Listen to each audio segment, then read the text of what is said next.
people might have heard of the Paris Agreement, but they have no clue what goes into making it, or even what the Paris Agreement means for that matter. And I think this was one of the biggest things that stayed back with me, which is why now my focus has been on climate change education. One of the reasons being, of course, there's not adequate up-to-date knowledge on climate change that is being taught to the students in India. How do you expect the youth of India to even know a little bit? How do you expect to be active at the international level when they have no clue what's going on? Or even active at the national level when they don't even know what to do? And which is why this has always stuck with me. And what I've always been trying to do is to bridge the gap. Because if I have been privileged enough to go to these negotiations, I think it is my duty, my responsibility to ensure that I pass on this knowledge to the other young people in India so that they can be active. It need not necessarily be international policy advocacy. It could be anything.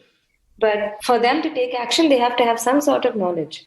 And which is why I got into climate change education, trying to talk to youth and students and basically everyone who I can about climate change. Of course, not just the science, but a lot more about what they can do, what happens internationally, how their voices matter when you look at the international and the global picture of climate action. So, yeah, just trying to bridge the gap, motivate youth, and get them to take action.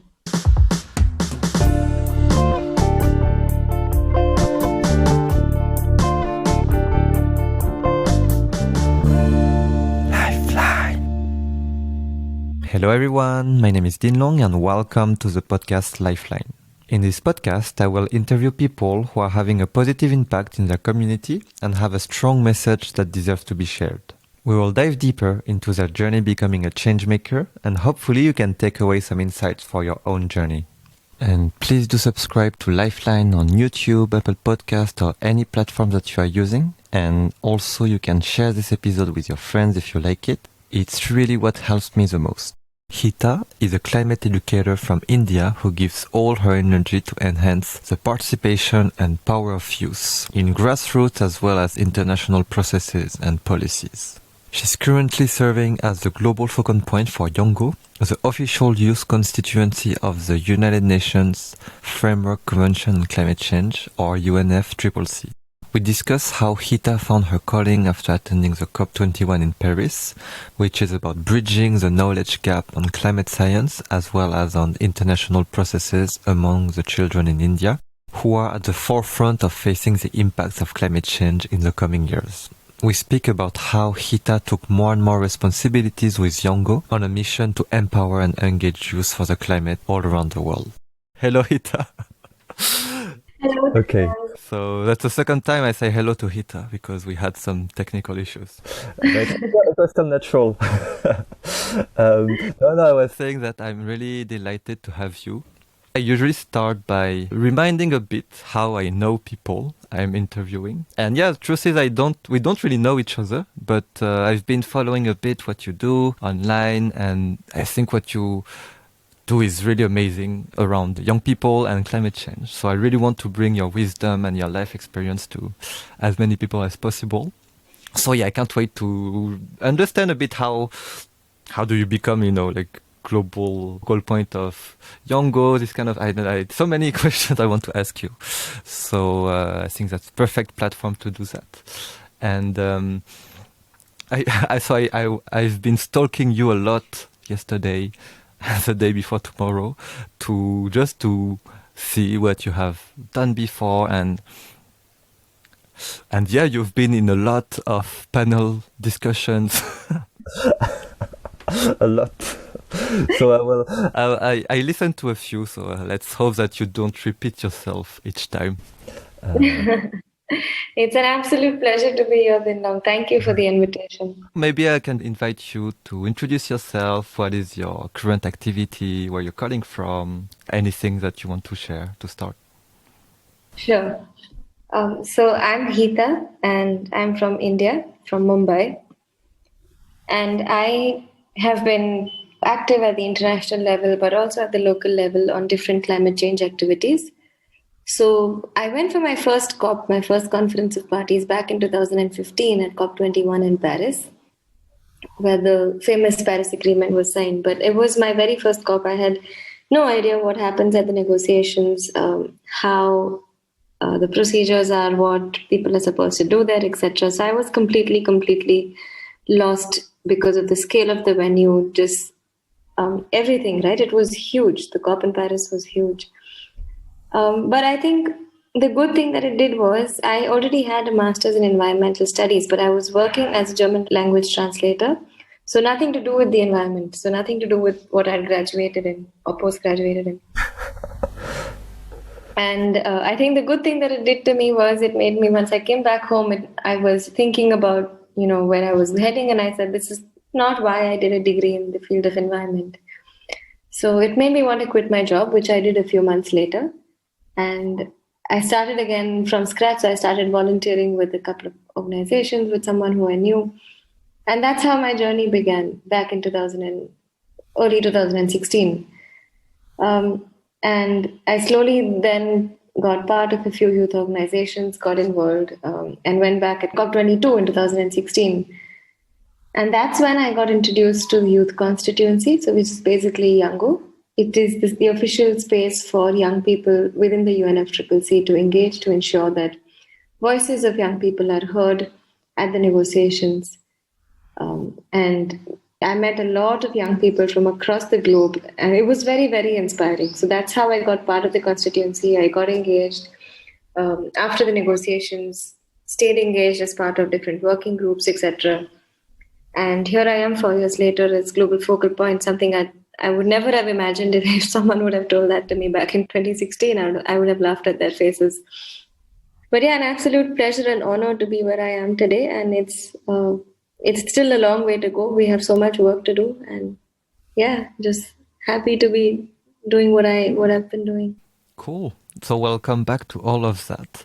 But first, I wonder, does Heeta mean something? It does. It means affection for others. Oh, it comes from the Sanskrit word of het, which means affection. Is this meaning important for you? I think it is. I think it does unknowingly define a lot of what I do, because a lot of people feel I can be extremely loving, affectionate, very get concerned by people very quickly. So yeah, I think there is something that, there is some interconnection.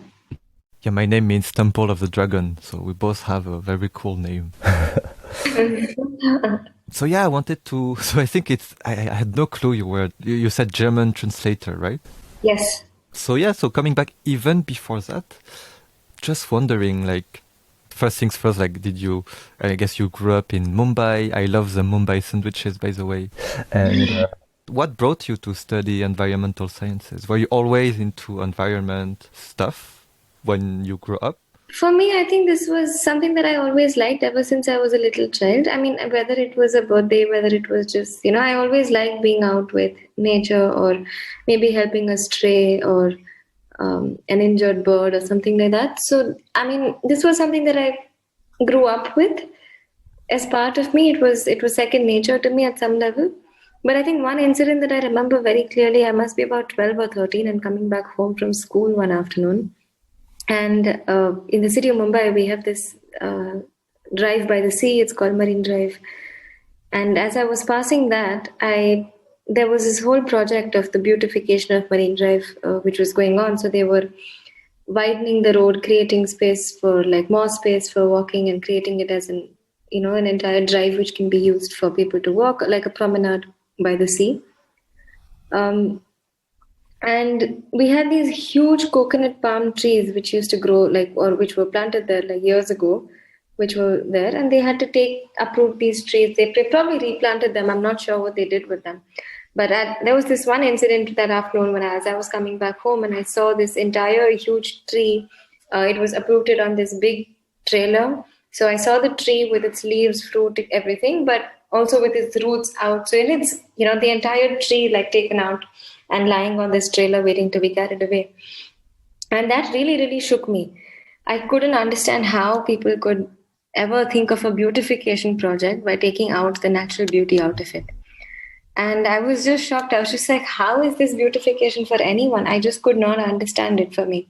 And I think this is something that has stuck with me throughout, which has probably motivated me to be the voice for the voiceless, for our natural resources, for our living, whether it's the plants, whether it's our animals. These are basically our life-giving systems, and this is something that has, like, this incident has definitely stayed with me. And I think every time when I feel like, when I'm feeling low, when I feel like, oh my God, there's no change happening, I think this comes back to me, and I feel like, okay, no, if we're all in together, there is still something we can do, because these guys, they can't speak for themselves. You can't expect the trees and the animals and, I don't know, our natural resources to speak for themselves. So we definitely have to be their voice and ensure that we're working towards a planet which is not just a planet for the humans, it's a planet for every living being. And we all have to be here together peacefully. How did you have this awareness of this so early?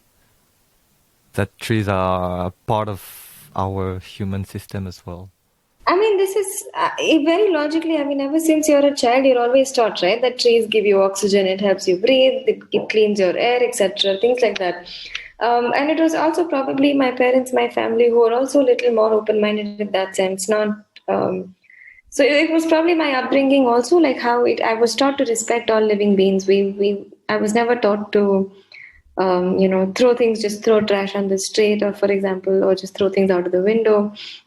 I was always corrected if I ever did something like this. So I think it was probably just the entire upbringing of how it was. We also had a family farm, and we spent summers there and spent like a lot of time there every few months. And maybe this was something that I grew up with, which made me, because we have lots of trees, and it stems from there, where respect you respect it, because that's what makes that place what it is. That's what keeps the place going. That's what also brings it income. So I think this was just something that I was grown up with, and I didn't really need a eureka moment to go like, oh, okay, it's something important. So from that moment, you started to say, okay, I want to study more about environment. Yeah, I mean, I kept asking my, parents and saying, what can I be? And I think someone might be jokingly, they just said, oh, you can be an environmentalist when you grow up. And that stuck with me. And I said, okay, I want to be an environmentalist. So I think this jokingly, like the comment that I can't remember who told me, it was either a relative, maybe a friend, maybe someone else. Or maybe just my parents, I can't remember. But this term just stuck with me without understanding what it meant. And as I grew older, I wanted to know more what an environmentalist meant. What do we need to do? Of course, I had to make decisions, right? When I wanted to choose a degree, what field do I want to go into? And like most Indian students, or most Indian students who have studied science until grade 12, the first thing is, do you want to become an engineer or do you want to become a doctor? And I realized I didn't want to do either. But I didn't know what I wanted to do, but I knew for sure that I don't want to become either a doctor or an engineer. So that's when it got me thinking a little more into different fields, and slowly narrowed down. I did my bachelor's in life sciences. And then I finally decided, okay, I want to be in the field of environment, and I did my master's in environmental studies. There is, it just makes me think of a joke I used to hear a lot. I told you I did this Jagriti Yatra, so this like train journey across India. So I was with like 500 Indian youths, like every day for 2 weeks. And I realized everyone did the engineering school. It's the most common and the most, I think, also the most preferred by Indian parents, by families, that you want your kids to either become a doctor or an engineer or a chartered accountant. Yeah. and the thing is, most of the people were having a job which had nothing to do with engineering, but they all told me, yeah, you actually choose after your engineering school what you want to do in your life. I found it so, it's funny, but it's also a bit sad. Yeah. But anyway, yeah, back to you. So yeah, just to say that it's great that you had this strong drive not to do engineering at 18, because if there is such pressure, from the parent, from the society, from your friends, from the university to do engineering school, and you don't do it, you must be super strong in your head to choose your own path. Yeah, for a matter of fact, I never liked even today, I'm not a big fan of numbers, so I can't do math, physics. I can do it, of course, but it's not something that I would willingly want to study. It's not my field of interest. So I knew for a fact that is not something I wanted to do. I remember I was almost crying after I finished my high school, my grade 12 exams, because I was just so relieved it's over. It was such a pain for me. And I've been blessed to have quite supportive parents in that sense. So I've never been pressured into studying or, doing something that I truly, really have never wanted to in life. So that's been super great as well. It's helped me a lot. Okay. Did your studies met your expectations? Actually, when I went into it, I didn't have too many expectations. I knew that I just didn't want to do few things. Like I didn't want a few degrees, but everything else, like the world was open for me. So even when I did my bachelor's in life sciences, I learned quite a few things, and I realized what I like, what I don't like, subjects that I had more interest in, etc. But when I finished the degree, of course, there were a lot of things that I did like that I could have gone ahead to pursue a degree, and it could have been a lot more science based. For example, maybe something in genetics or neurobiology or any of the more sort of biological research fields. But somehow that was never my calling, and so the reason I took life sciences in the university that I did actually was because I was getting an applied component of environmental studies in my third year, basically my final year of the degree. I was getting the same degree, life sciences, in a few other universities, but they had a different applied component, maybe fisheries or maybe something else. And by the time I finished, I was finishing my degree. I knew that, if I have to study further, it's going to be environment. Otherwise, I'm not really keen on doing anything else. So it just narrowed down with time. So did you study environment straight after the 3 years? Yeah, I graduated and immediately right after I joined my master's degree course in New Delhi. How was the transition with being a German translator? So was it related to environment? What you had to translate? No, not related to environment. So after I finished my bachelor's degree, in the break that I had in the summer break, I just took for fun. I started studying at the language school at Goethe Institute. I took up German language classes. And this happened because when I was 19, I had traveled to Germany and I lived there for about 5 weeks with some family friends. And the language had always interested me. So I remember I had taken some notes when I traveled to the country, etc., and come back, but never really pursued it. And so when I had this time after I finished my bachelor's, I said, why not?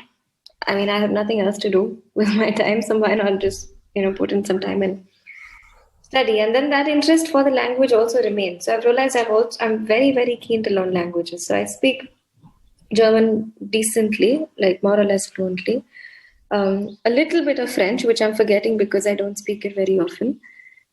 And I've been trying to learn Spanish, but I've never given it enough time now with work. So that's very, very basic. And then, of course, about three other Indian languages and English. Wow. But yeah, languages come easy to me. So it was just something that I did out of fun, right? I had free time. I did it. I enjoyed it. Made some really great friends that I'm still in touch with today.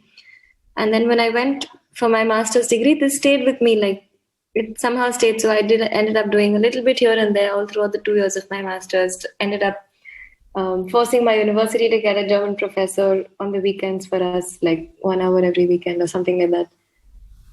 And when I finished my master's and I came back home, I was still looking for jobs and wondering what I wanted to do, where to apply, things like that. So I went back and I did the next level of German language studies because, again, I was back home with no concrete plans at that point. And the course just picked up, right? I did one level after the other. I thoroughly enjoyed it. I aced my class a couple of times. And yeah, as I did one level after the other, a few of my friends started applying for jobs as German language translators, and I just applied for fun with them. I never really was looking out for a job as a translator, but they were applying, and it so happened that one of the first jobs that I applied for, I got it instead of them getting it, and it was super exciting. It was a really good organization. It was with a multinational an Indian multinational in Mumbai. With the Tatas, so super trusted, nice, yeah, I mean, it was my first job, super exciting, so I took it up. That's how it happened, and I just went with the flow at that point without thinking too much. It's really interesting. So when you took this master's, you had basically no clue of what you could do after that. Yeah, I mean, I had some idea, but I hadn't narrowed down yet. Like a lot of my friends knew precisely what field they wanted to work in. I hadn't, in that sense, I hadn't really found, how do you say, found my calling. Like this is, even in the field of environment, I wasn't really sure that this is what I want to do forever, kind of thing. A couple of my friends went ahead and applied for PhDs, but I wasn't too inclined on a PhD at that point. And I wanted to come back home to Bombay, so I definitely knew that I did not want a job in New Delhi because I just liked being back in Bombay. And I thought I'll go back home and apply for jobs here instead of, because most of the opportunities that I was getting was in North India and I wanted to be back home, which is why I didn't pay too much attention. And I came back home, and as I was doing this application process, I said, why not just pick this up, because what's to lose? How long were you a German translator? I worked there for a year. I studied German for almost a year after I came back. So I spent 1 year studying. Then I got a job in 2015, mid 2015. I think about April or May, and I worked for a year. So after COP21 is when I decided, okay, now I was there for about 6 or 8 months, and then a few months later I decided to quit. So I worked for a year in total, and then I got back into the field of climate change. So how did you end up in the COP in Paris? So the COP was making news everywhere, right? Before the COP, everyone was talking about it. It was in the media in India, but I'm sure it was everywhere else as well. And I was just wondering, how does someone, get to this place? So I tried to look online. I had no idea, right, how the UN functions. I'd never been to a UN conference previously. And I wrote, I tried online. I tried looking at some process. I figured out I couldn't understand the registration process. So I wrote to my university because they have a delegation, not my university, but the organization Terry has a delegation. And I had met so my chancellor of my university, Dr. Pachori, the late Dr. Pachori, he's no more, unfortunately. I had met him because he was chief guest at an organization, at an event in Mumbai that I was volunteering at an environmental event. And he was the chief guest. And this was just after I had finished my master's. So I was very excited to meet him in person. And I told him I'm an alumni of your university, etc. And yeah, that was the only conversation I'd had with him, right? That was it that day. But I wrote to a few people in the university. I wrote to him as well. And I wrote to a few others in the field saying, hi, can you give me the registration link? Can you figure out how I can get there? And Dr. Pachori helped. He put me in touch with the Terry delegation. And I had a few meetings with them, like online, and I spoke to them a few times. And eventually they were like, okay, here's a badge and you can go if you want to. Just worked out. I didn't know what I was getting into. I guess it just fell into place without me realizing what I was going to go for.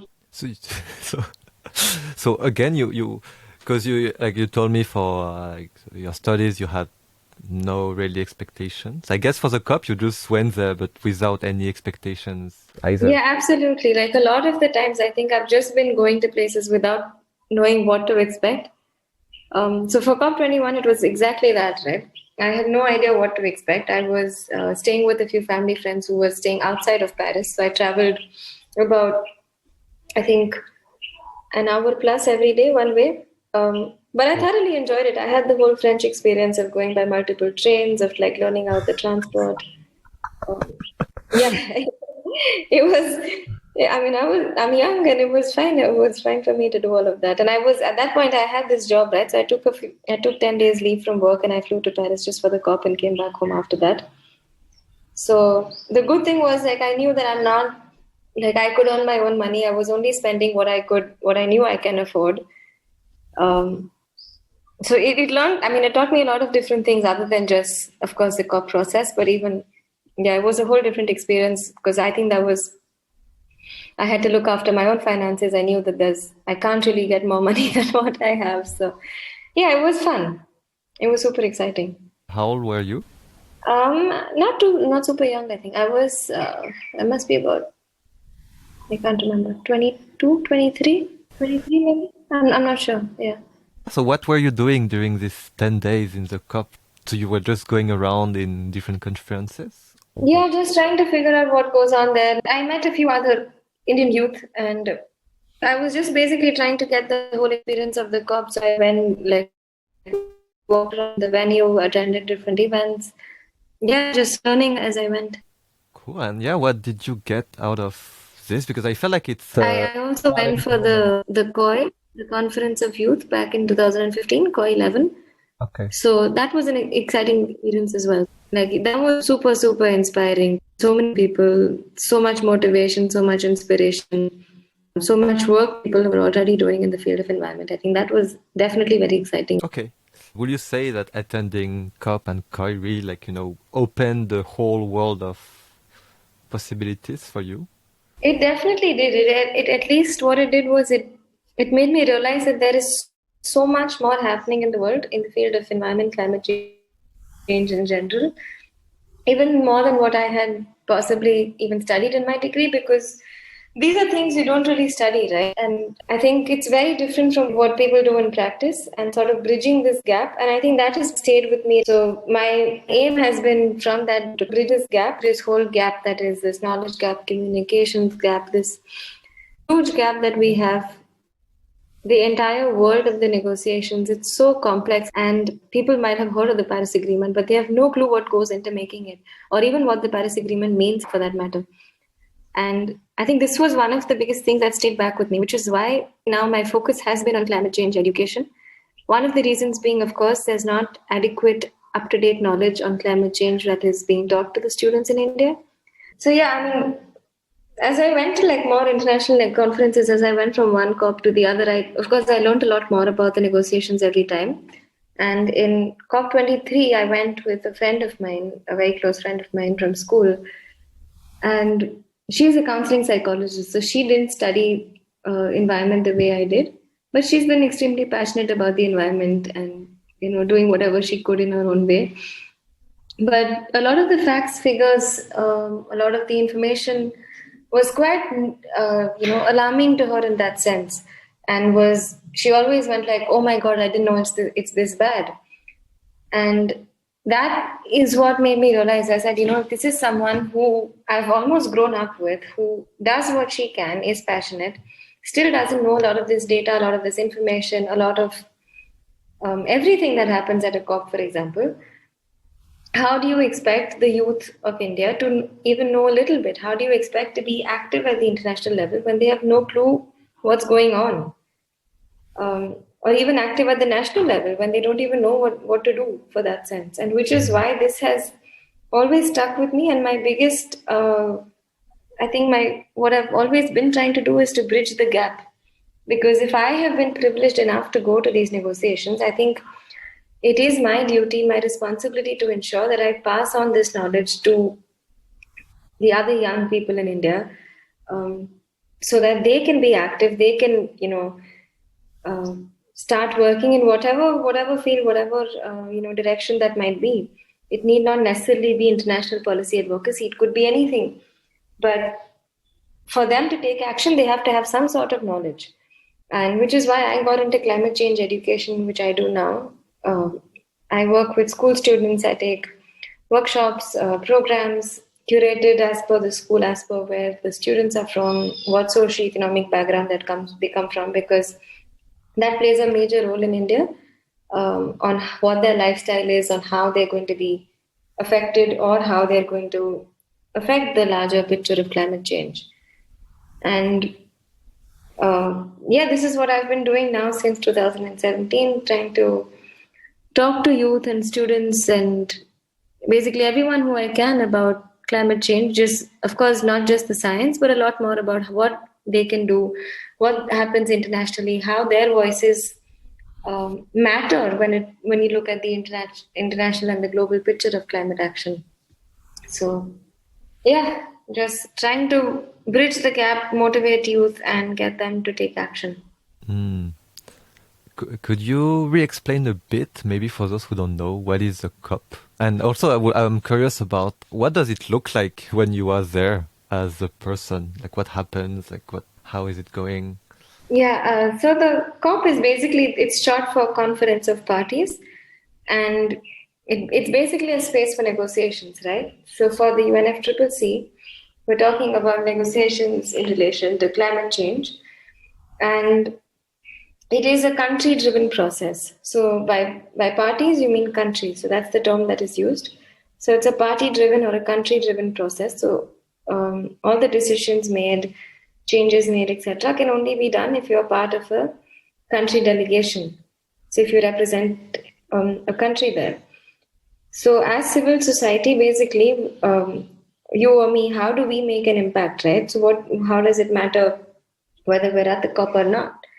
And I think this is where it's important to realize that while it is a country-driven process, while it's the governments that eventually make the decisions, we do have a lot of chance to uh, put this additional pressure on them, right? The whole advocacy bit, the whole bit of telling them, "Hi, you need to do a little more than what you're doing. You need to step up your game, or you need to do things differently." And a lot of people, whether it's young or old, are super, super active in this negotiation space. And within the UNFCCC framework, they've basically classified civil society as 9 groups. So one of them is YOUNGO, which is Youth Non-Governmental Organizations, which is a space for young people to officially engage in the negotiations. But there are lots of other groups. So there's a group for research institutes, which is RINGO. There's a group for environmental NGOs, which is ENGO. Then there's business and industry, which is BINGO. There's trade unions, which is TUNGO. So basically workers, trade unions, etc. There's indigenous peoples. There's women and gender. There's local governments and municipal authorities. So the whole gamut of what you might think of as civil society broadly classified into 9 broad groups. Of course, a lot of overlaps, but this is what was mandated roughly about 10 to 12 years ago. And so Yango is more or less relatively new in the COP space, relatively young constituency, but it's also growing very, very rapidly, right? Because more and more young people are getting active, more and more young people want to be involved at the negotiations, they want their voices heard. And I think rightfully so, like we're definitely going to inherit all the decisions and the implications of the decisions that are made at these COPs. And our voices need to be right there. They need to be at the negotiation tables while these decisions are being made, because at the end of the day, it's our future that we're talking about, and our future is not negotiable. It's not something that we can talk about. It's not something we can discuss. It's something that we deserve to have a good future, a decent planet for generations to come. And which is why I think it is important for us to be at the COP, to have these mobilizations, to have young people represented from different parts of the world, so that we have not just the voice of a certain section of society, but we have the holistic voice of youth coming from across the globe and, speaking together as one voice of global youth. So I really want to come back on YOUNGO after, but now I'm curious on the moment when you came back from your first COP, so in 2015, back to India. How do you feel? When did you take the decision to quit your job? What is the first thing you did to align a bit better to what you realized during the COP? I think, yeah, that's an interesting question. How I felt, I definitely felt very, very overwhelmed, and I was super happy to be out of the craziness of the COP and be back home. I was exhausted, hadn't eaten properly for a long time, tired with all the travel, but also extremely, extremely charged, right? Like, of course, after all the physical exhaustion, etc. But I was just like, wow, this is super interesting, like what goes on there. But at the same time, I was not overly curious. I was just like, oh my God, it's crazy, and I'm happy to be out of it. But I think what happened was more a little after that. So after all of that cooled down a little bit, and I got back to work as usual. And we then saw the effects of the Paris Agreement about countries and, like the entire historical moment. And after that, I kept, there was only one nagging thought behind me saying, is this really what I want to do? Why did I put in so many years of thinking I want to be in the field of environment, of eventually studying a degree in the field of environment, and now I'm doing nothing related to it. Yes, it's a decent job, comfortable, nice, etc., but is this really what I want to do? And this is how I started reaching back out to people. I wrote again to Dr. Pachauri saying, hi, how can I get involved? What can I do? And eventually, I think I just decided saying, okay, I'm going to quit because otherwise I'm never going to get into this full time. So this professor really acted as a guide for you, like throughout this period. Absolutely, he's been my biggest mentor. I don't think I would have been here without the initial few guiding steps that he's given me. So yeah, it's been absolutely great to be under his wing in that sense and get that guidance straight directly from him for a while at least. And yeah, it's definitely guided me quite a bit. Did you have other climate role models during this period of time?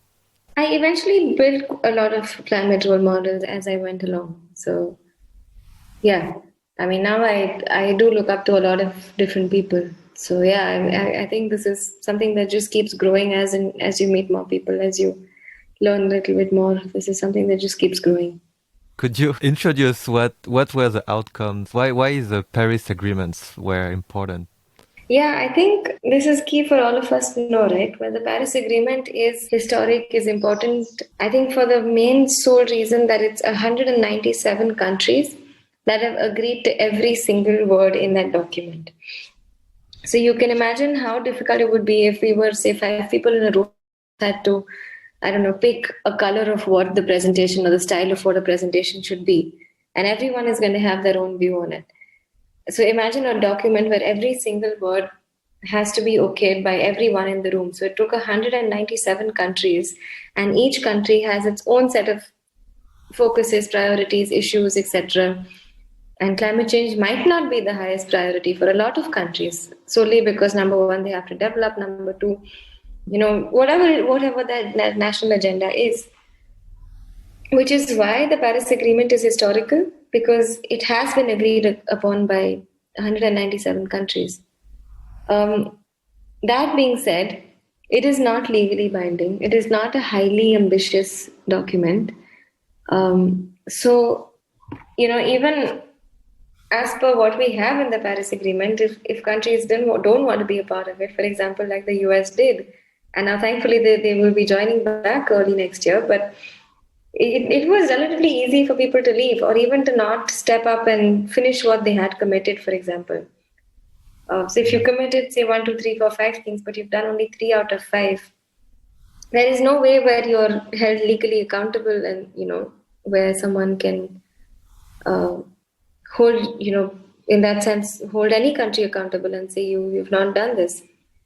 But this is also the beauty of it, where it's not entirely top-down.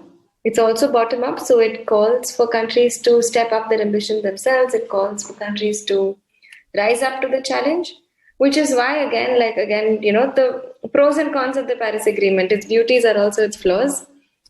And yeah, it is what it is, and I think it is quite an important framework, a guiding document that we have in today's times, that if fulfilled completely, where countries, if they do step up their ambition, this is something that will go down in history. But if not, again, it's going to go down in history, but not for the right reasons. So, a bit random question, but you said 197 countries need to agree on each word.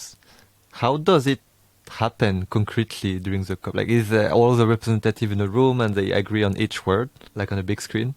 It's done in bits and pieces, right? So every topic is negotiated separately.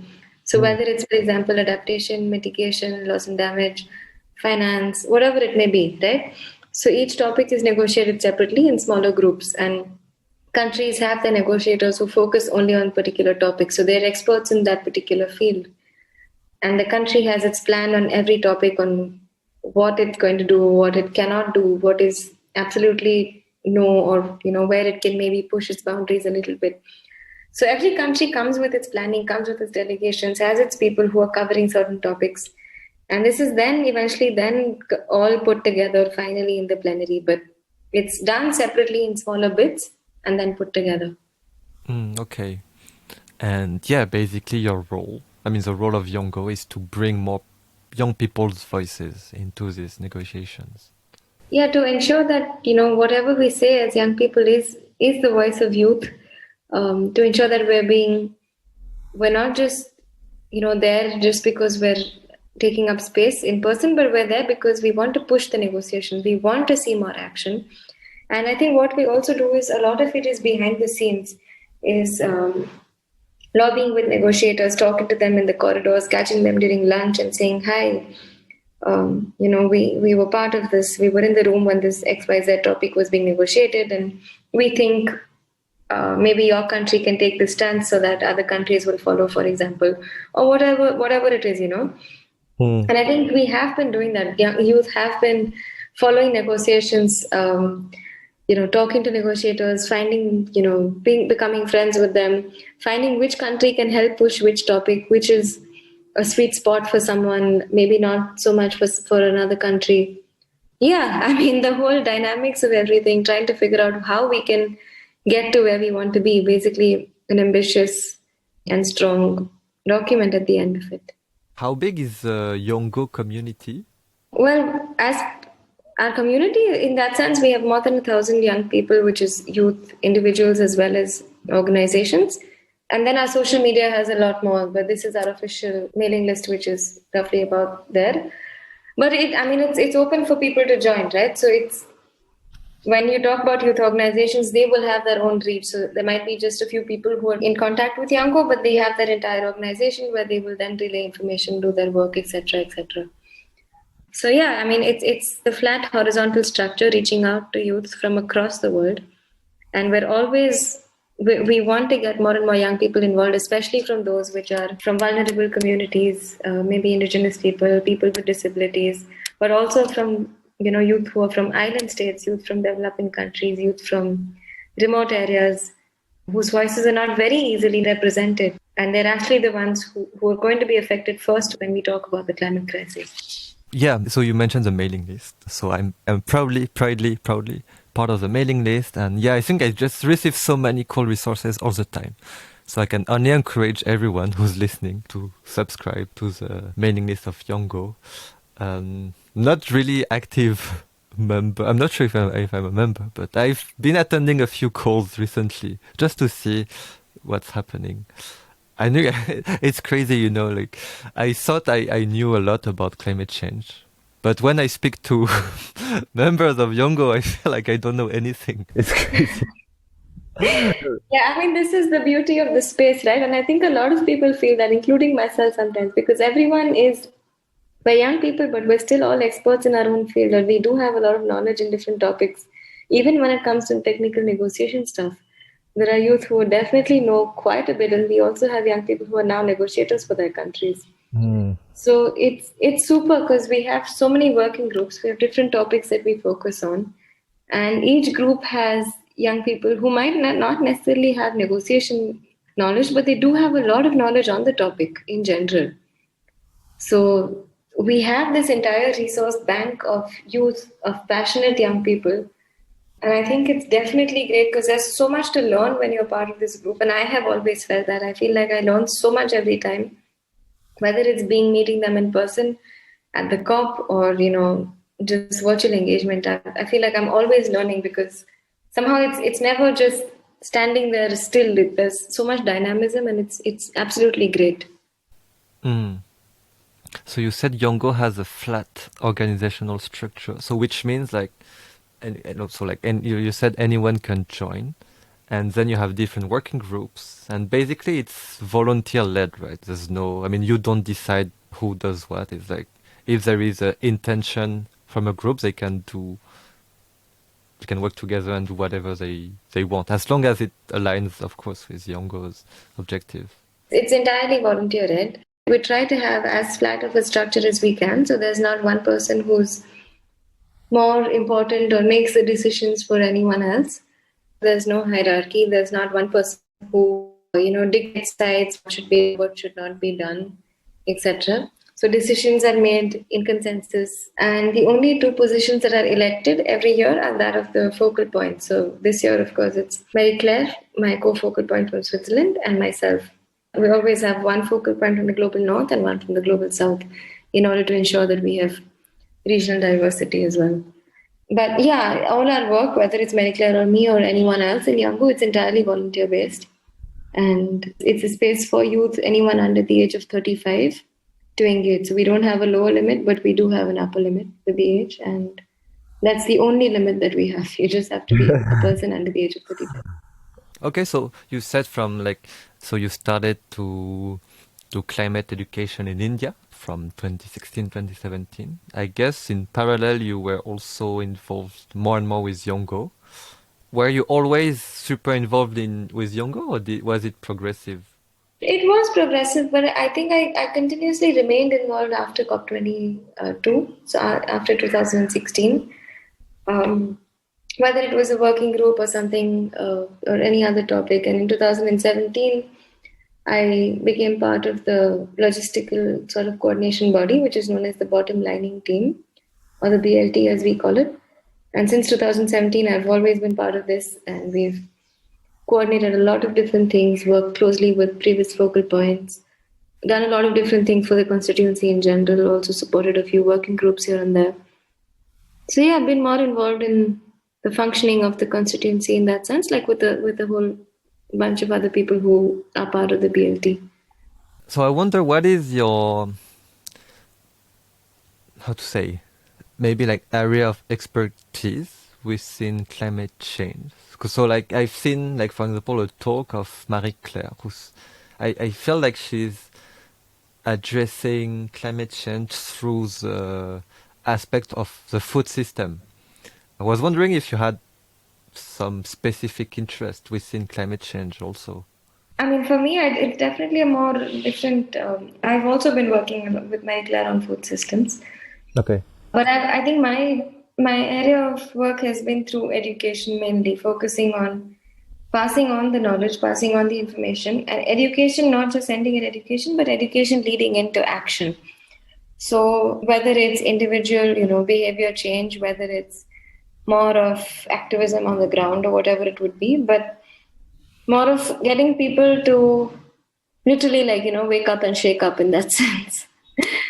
So pushing young people to do more, pushing even adults for that matter to change the way that they think and the thinking patterns. A lot of systems change, behavior change in that sense. I've seen more and more people who are depressed, like climate change depression.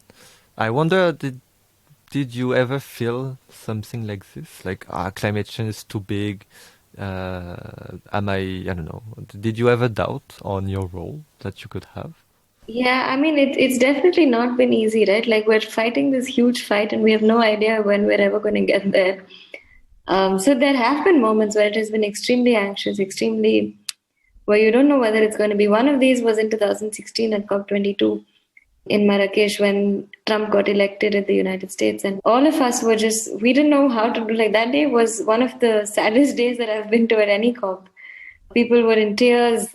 We had no idea what to do, how it's going to look like for the next few years, how other countries are going to react based on that news.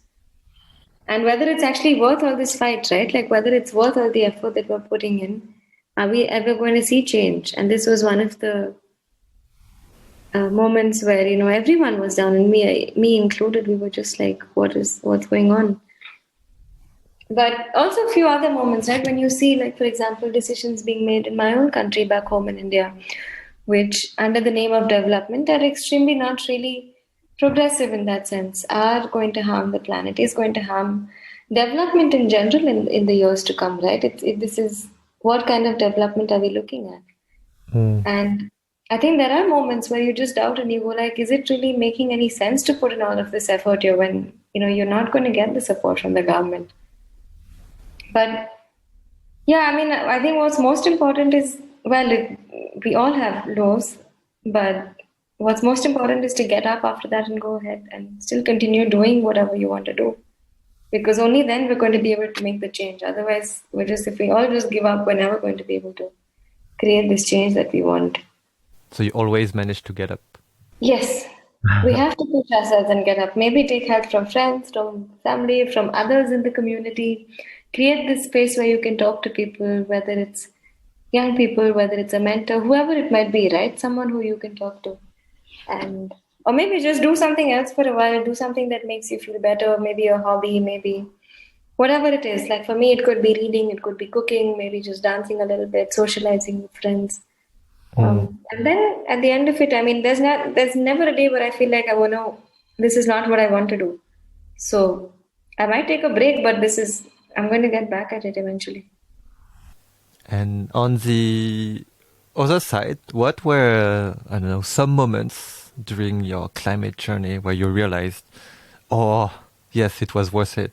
All the actions I'm taking are worth it. I think this has been very interesting for me, especially when I take sessions with students and with children back home here. These have been the most enriching part of my climate journey.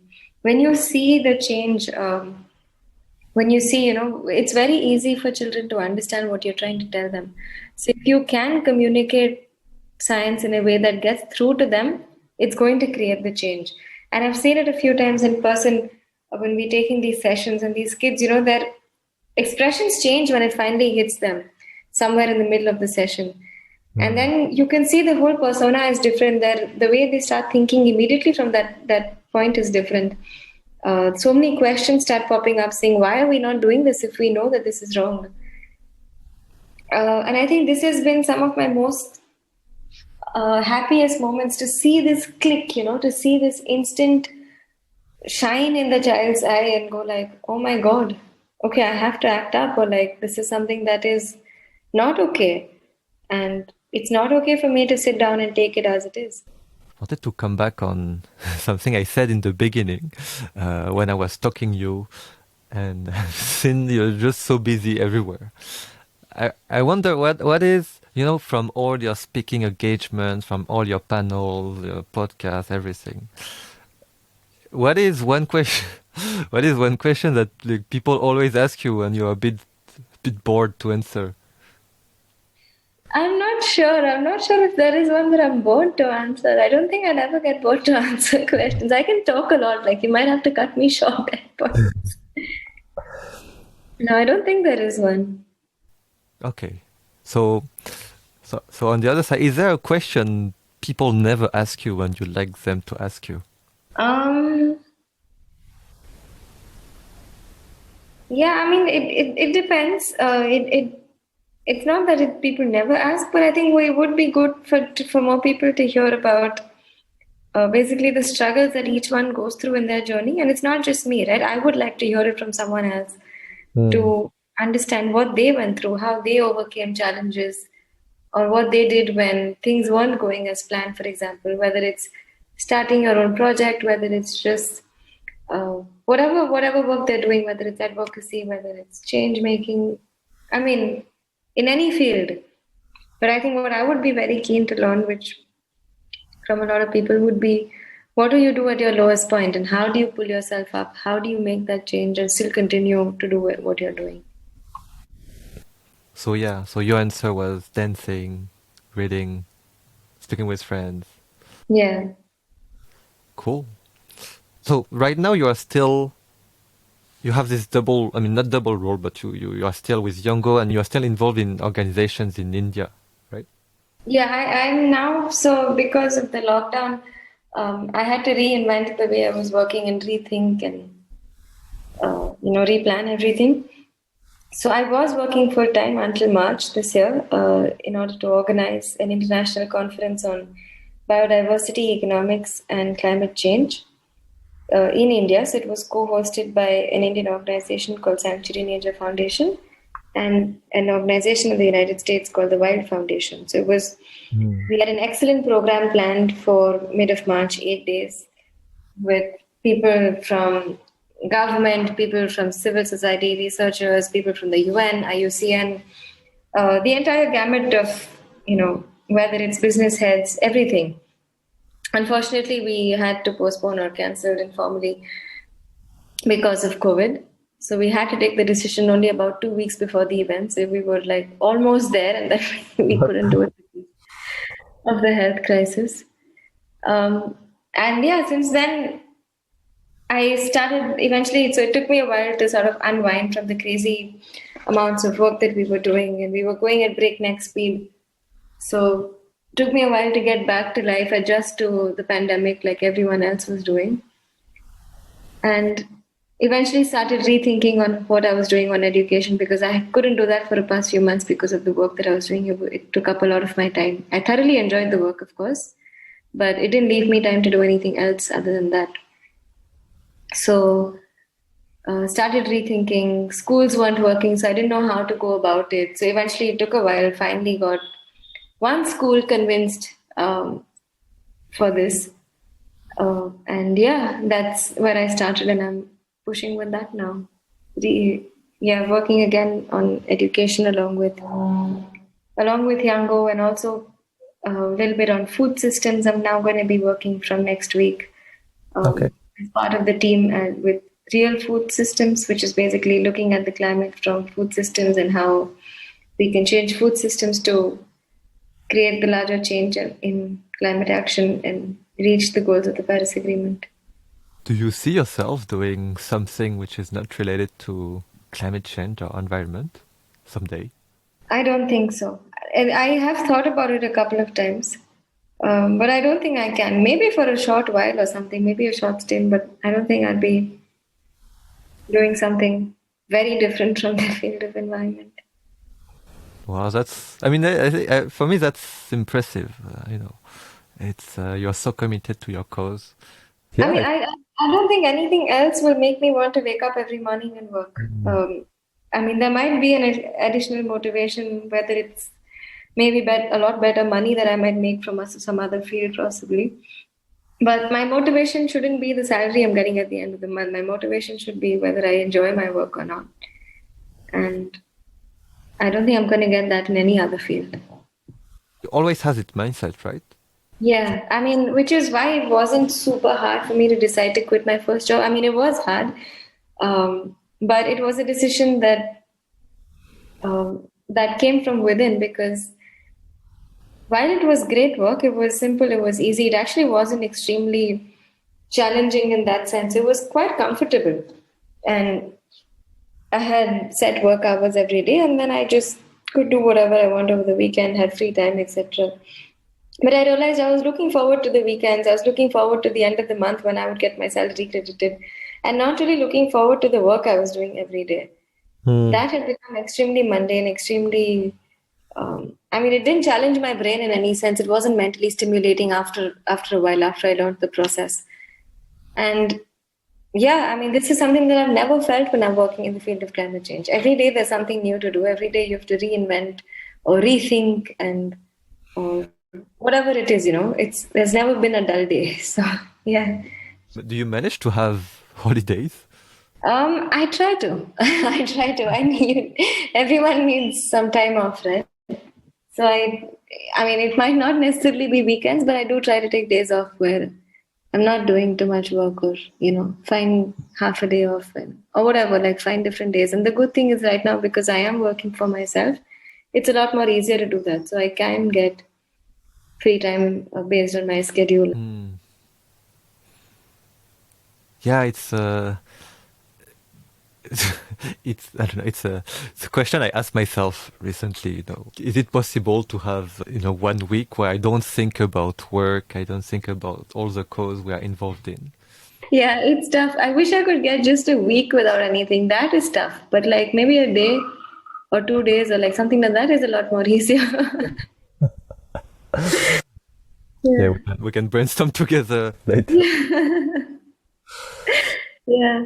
Would be nice to have a week or 10 days of nothing to do and just like holiday for a while. Yeah, because I think, I think it's a good sign that we are so, we are so committed to what we are doing. But I think also sometimes I need, for example, when it's really a stupid example, when I shower or just have a walk for 15 minutes, I have a lot of new ideas coming because I don't think about work. So I feel like even 1 week of restart can bring more new idea, new perspective, etc. But the thing is, from the other side, you don't want to take 1 week off of everything because you're like, I love my work. My work is important. But on the other side, if you take some pause, then it can also be beneficial, our work. Yeah, absolutely. And I think it's very important for everyone to take that sort of break, especially for people in our field of environment and climate change, right? It's definitely important to take care of your own mental health, physical health, get that break in because we're in this for the long run. I don't think I've met anyone who's doing this just as a passing activity or something. Hmm. Uh, because this is not something you do just as a passing activity. If Yeah, you're in, yeah, I don't think so. so yeah, and I think it's important for us because if we have to be sustainable, our lives basically have to be sustainable. We can't burn ourselves out with too much work because that just means we're not going to be in it for the long run, and that's detrimental to the movement. So we need all of us in it for the long run, Yeah, and we exactly. do have to look after ourselves in that sense. What are some burning questions you have in your mind these days? I think one would be just,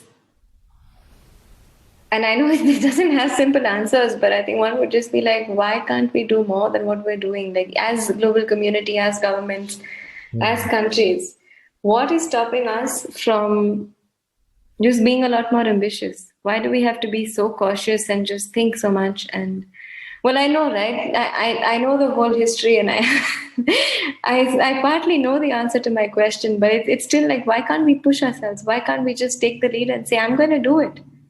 And then another country will follow. Why do we have to wait for someone else to take the first step every time? What is your what is part of the answer according to you? I mean, it is a lot of it is, of course, because there's the way we've developed our economic model is very difficult. We have to rethink our economic model. We have to change quite a lot, right? We're very capitalistic, very consumeristic in that sense. And that's no way sustainable for what we're talking about.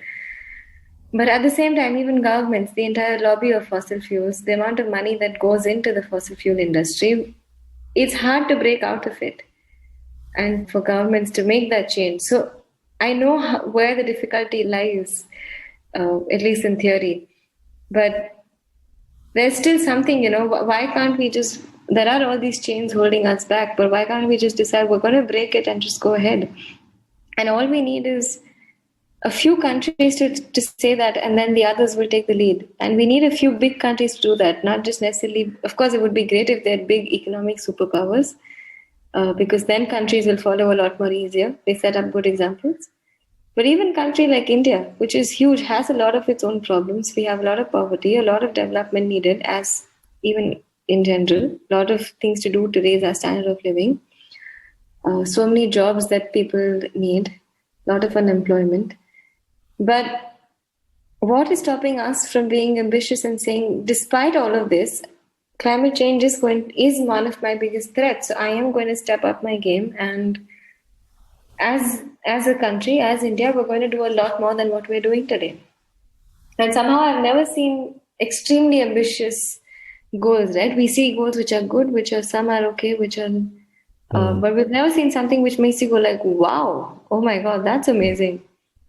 And why are we missing out this wow factor when it comes to international politics? I don't get it. So yeah, so we count on you, Heeta, to lead the movement. Yeah, so I wanted to ask you this question, but I felt like listening to your journey, there is no. I felt like you. How to say? I felt like you don't have regrets, right? Because you don't have, when you choose your first job, first studies, you didn't have expectations. You just went with the flow always. I think it's very interesting. So but you never. I don't feel like you want to redo something, but I still ask you this question because I don't know. I want to know the answer.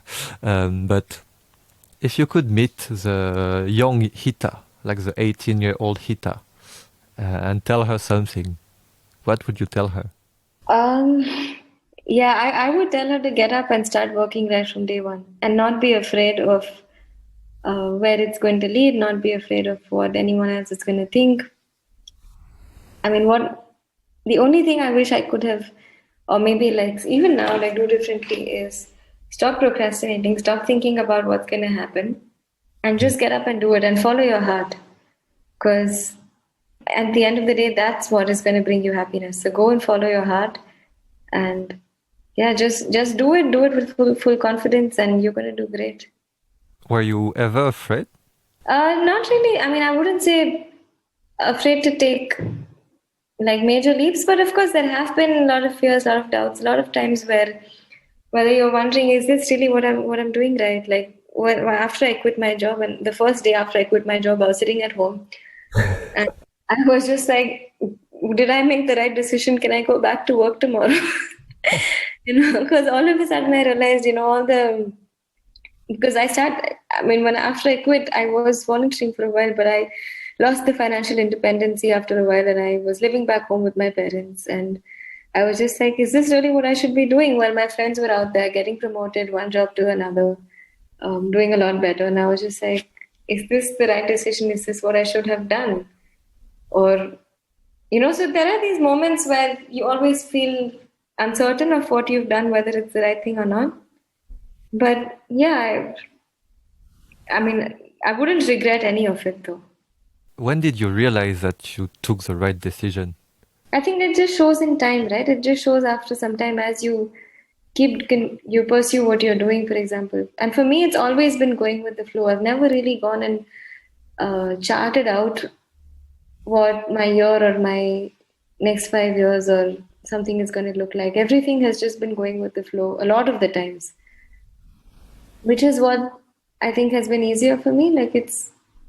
I've not really, which could also be negative because I've not really created these small milestones that I would possibly want to cover. But it keeps me happy, and I think it works for me. And yeah, what works for me is that's good enough.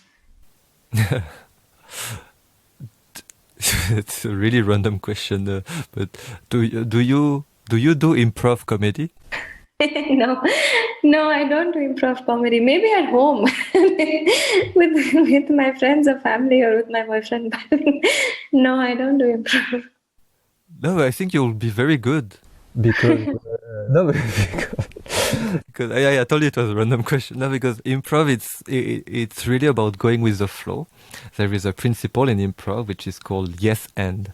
So basically, you have to create a scene with your partner. But you cannot plan, right? You have no clue what the person is gonna say. You have no way to guess.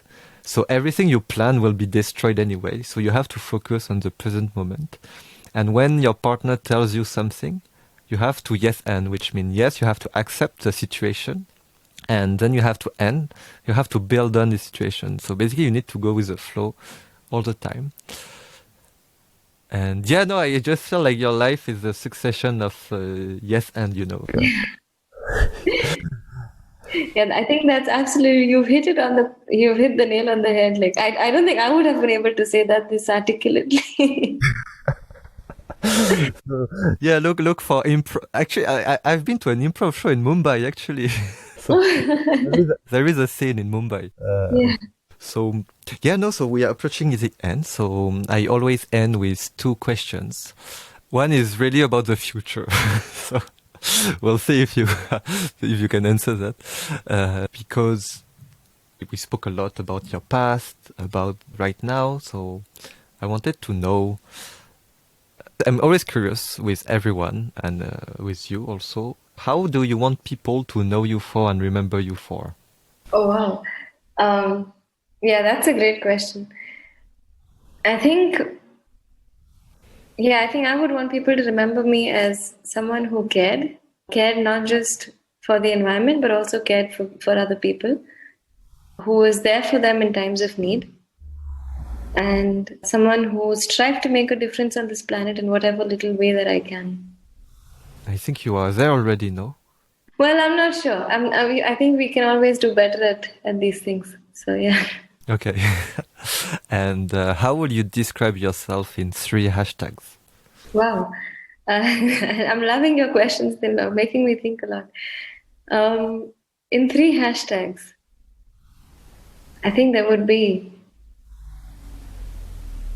#courageous, #kind, and I can't find the word for this actually. I know. I think the third one would be #breaking boundaries. Okay, so courageous, kind, breaking boundaries. Yeah. Nice. Cool. Where can people find you if they want to reach out to you? How can people support your work? How can people become part of YOUNGO? Yeah, so to become part of YOUNGO, we have a membership link. It's a Google form. I'm not sure if you can share it along with the podcast, maybe. I will do Okay, super. So I can send you the membership link, and people just have to fill that in.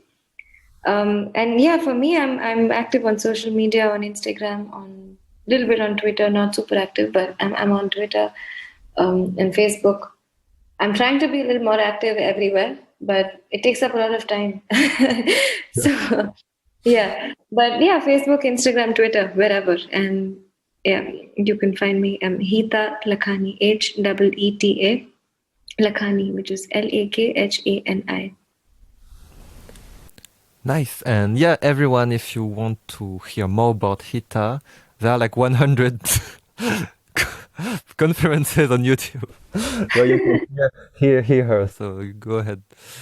Cool. No, thank you so much, Heeta. I really love this conversation. And yeah, so many things I didn't expect. I mean, big up to the German translation. I will have never expected that. So yeah, no, really nice story, nice journey, and I understand better why Raid said you were like high level. No, thank you so much. It's an absolute pleasure to be chatting with you, Binlong. Thank you for the opportunity. Thank you so much for listening to the story of Heeta. Feel free to tell her if you enjoyed this episode. And of course, if you want to join YOUNGO, I've put the registration link on the notes. Please do share this episode with your friends. That's the best way to support Lifeline Podcast. See you next time.